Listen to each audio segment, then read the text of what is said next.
Quality और consistent performance के लिए सिर्फ सिल्वर पंप्स एंड मोटर्स, नाम याद रखना। કાંકરેજના થળી જાગીર મઠનો વિવાદ છેલ્લા એક મહિનાથી ચાલી રહ્યો છે। થળી જાગીર મઠના મહંતની ગાદી પર બેસવા ધમ પછાડા થઈ રહ્યા છે, ત્યારે આ વિવાદ છેક રોડ સુધી પણ પહોંચી ગયો।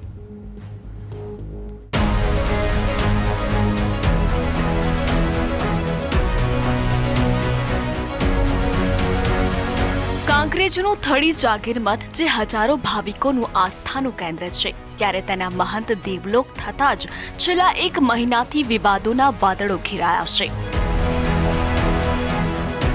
મહંત જગદીશપુરીનું નિધન થતાં તેમની ગાદી ઉપર દેવ દરબારગઢના મહંત દ્વારા થળી જાગીર મઠના મહંત પદે શંકરપુરી મહારાજને બેસાડી દેતા વિરોધ થઈ રહ્યો છે। આ વિરોધ દશનામ ગોસ્વામી સમાજ નોંધાવી રહ્યા છે।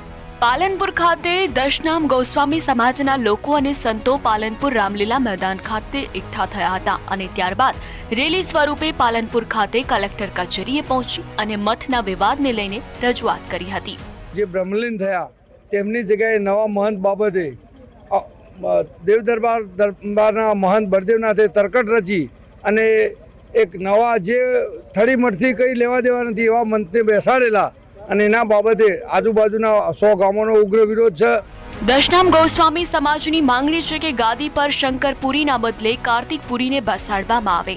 અમારા સાધુ સંતોને તમામને ધાક ધમકી આપી અને રિવોલ્વરો બતાવી, અમારા સરપંચોને લાફા મારી અને ધાક ધમકી આપી, અમને ડરાવી બીવરાવી અને ધમકાવીને આ આશ્રમ ખોટે ખોટો બીજી સંપ્રદાયનો એક સાધુ બિહારી દીધો છે, એ અમારે મંજૂર નથી।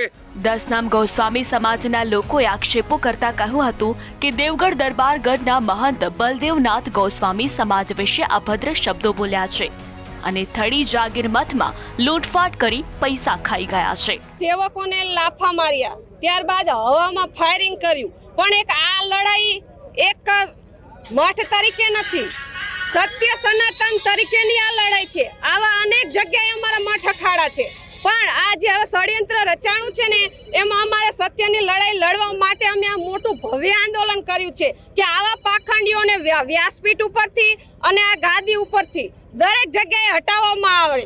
ત્યારે હાલ તો એક ગાદી માટે બે મહંતની લડાઈનો વિવાદ સતત વધતો જોવા મળી રહ્યો છે। Ratansinh Thakor, news capital, Banaskantha.